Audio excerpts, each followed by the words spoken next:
Hi. The this oh, suck. I'm gonna start over. Hi. Last week we introduced the power of small. If you haven't seen that post, I highly suggest going back and checking it out.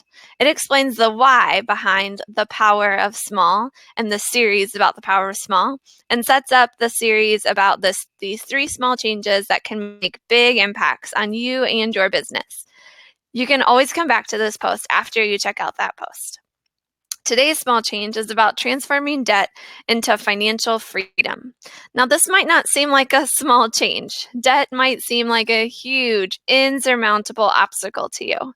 The power of small comes into play with debt in that small changes over time can result in huge changes to any financial outlook. There are three common scenarios where debt often crops up for entrepreneurs.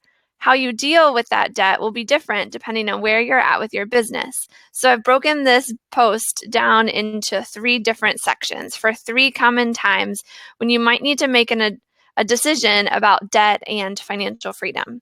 So check out all the sections if you'd like, or you can just skip to the section that most applies to your stage of business. I realize skipping ahead doesn't really work in video, but if you're reading the transcript of this on our blog, you'll see the sections under headers, and you can just check out the section that works best. So here we go. Scenario number one. If you're just getting started and debt is holding you back. Now, you don't need a graph to know that student debt is on the rise, but on our blog in the transcript, I included this graph of student debt on the rise, and you see it like hockey stick between 2010 or after 2010 through 2015. Yet, you might not need that graph to realize that, but you might not realize that student debt is a big thing keeping from would-be entrepreneurs from starting their businesses. But it doesn't have to be. Even with student debt, or other kinds of debt, personal debt, there are legitimate paths to success. Finding your path and following it will change your life and will help you start the business that you will love. We're currently developing an online workshop called 7 Proven Strategies to Start a Local Business While Still Paying Student Loans Without Refinancing or a Rich Relative. If you're interested in getting first dibs on this workshop when it's ready, click on the interest link that we'll have in the transcript below, or just below this video if you're watching it on YouTube. In the meantime, you don't have to wait for that workshop to start figuring out how to start a business even while you're in debt. Here's our number one tip, and it might seem counterintuitive at first, but hang in there. I'm going to explain it. So here's the number one tip. Instead of paying extra toward your loans to pay them off faster, put the extra in a savings account. When you take your leap from cubicle into entrepreneurship, you're still going to have those basic expenses, rent, food, utilities, etc., including the minimums on those student loan payments, some of which those minimums can be really high. And even if you've paid extra toward those loans, those minimums don't go away. You still have to pay them month after month after month. So you'll find that savings that you put away utterly invaluable when you're first starting your business. Now, 3 words of warning if you're going to try this tip.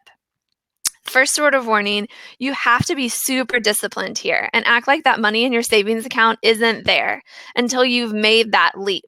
If you can't ignore that savings until the leap, it might be better to pay above the minimums on your loans instead.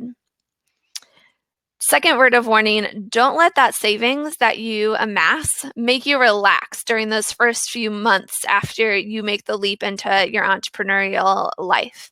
Wouldn't it be great if you were so successful as an entrepreneur that you didn't have to touch that savings at all?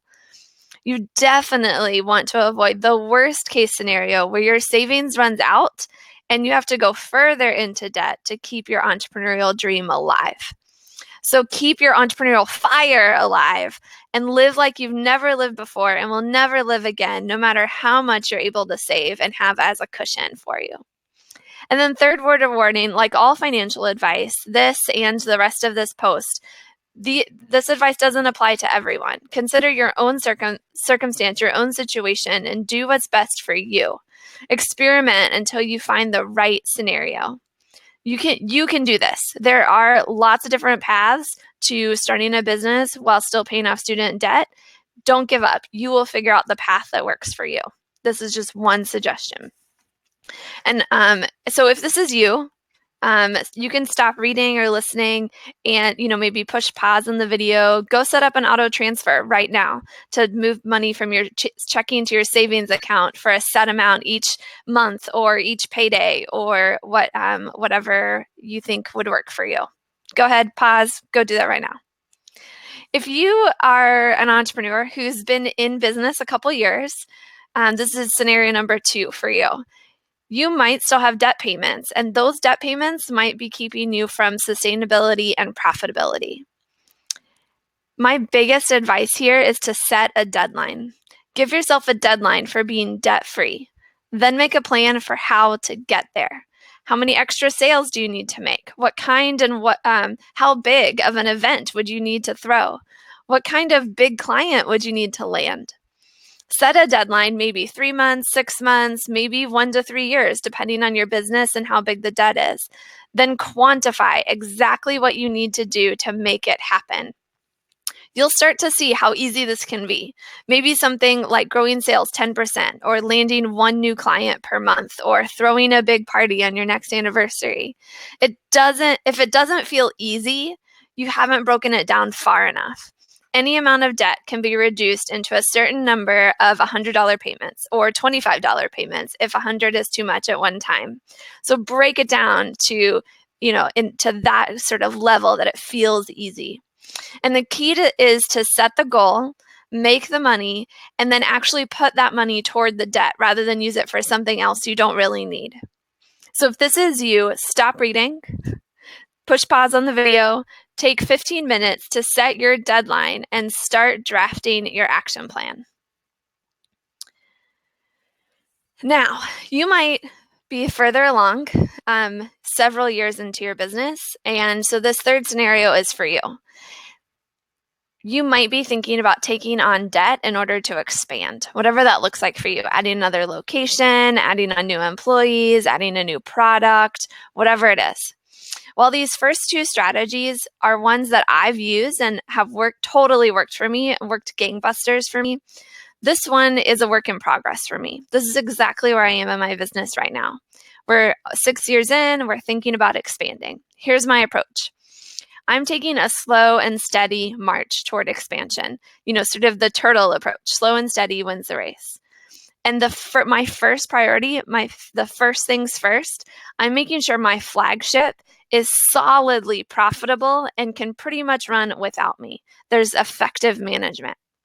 As a small business, solidly profitable and effective management is a lot. It's enough to focus on for right now. And that's my number 1 priority before I think about expansion. That flagship needs to be solid as a rock and effective, especially because it's the model I'm going to model my expansion off of. Yet, while that's still underway, while I'm still, trying to perfect my model, make sure it's solid, I'm doing 2 things that I'm hoping, and I'm pretty sure will make sure that I'm in the best possible place for expansion. The first thing I'm doing is I'm growing my money. Those debt payments I used to make from that second scenario are now starting to grow in my account and growing a nest egg of sorts. And as they grow, I'll need to take out less and less money in the form of a loan, or I'll need to sell less and less equity to an investor to open up that second location. And then the second thing I'm doing is I'm planning. In my experience, there's nothing that saves money more than good planning. And there's nothing that wastes money more than lack of or poor planning. So I'm starting that business plan, starting to plan what changes I want to make in the next location or, different things like that. I'm going to repeat this phrase though, because I think it's really important for businesses of all sorts, of all levels, no matter where you are, no matter what you're selling.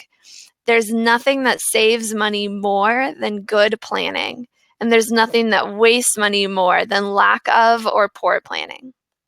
So if you're thinking about taking debt or selling equity to expand, make sure you've got your house in order, so to speak. So if this is you, stop reading, push pause on the video, however you're taking in this content, and take 15 minutes to evaluate the profitability and management of your flagship or of that core product or of where you are in your business right now. Are you really ready to expand? Do a gut check in your heart and see how you feel, but then maybe also do a little bit of number crunching. Start to think about what would happen if you got hit by a bus, or something like that. Is your business solid and profitable and so forth? And if so, or if not, start working on that. But also think about what can you do today to reduce the debt that you would need to take, or the equity that you would need to sell tomorrow, or when you're ready to expand.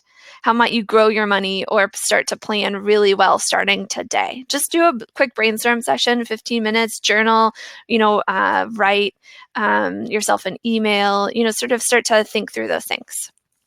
So one more important consideration, no matter which scenario you're in, all of what I'm talking about, everything financial, pretty much everything in our businesses is all about priorities. Not everyone's priority is to get out of debt. To each his or her own. Personally, I'd rather be debt-free than own a fancy car or live in a fancy house or have fancy clothes. The lack of stress and sense of freedom I get from not having to worry about money and about paying someone else, monthly, and paying interest on top of that, that's my top priority. Others, want to look good, fit into a certain social strata, have a big team. There's lots of different scenarios why being debt-free isn't for everybody. So then there's no judgment here. Like I said, to each his or her own. Just know and stick with your priorities. That's definitely the point of it all here. If your priority is to get out of debt, I know you'll find a way, and I hope these strategies will help you. And you'll figure it out if you keep at it. If that's not your priority, more power to you. Keep doing your thing, figure out what is your priority and make it happen, and make it happen relentlessly. Like people, whose priority to get out of debt is, relentless as well. So I invite you to comment and share which scenario are you in, 1, 2, or 3. What strategies are you using for financial management and trying to achieve financial freedom? Maybe it's not paying off debt. Maybe it's making tons of money and you're having success with that. I'd love for you to share, not just for me, but for everyone who sees this video, reads this post, and it can help them too. So please comment, share, not just for me and for yourself, but for the good of everyone who sees it. And in the meantime, I'll see you next week. But in the meantime, keep overflowing. Peace.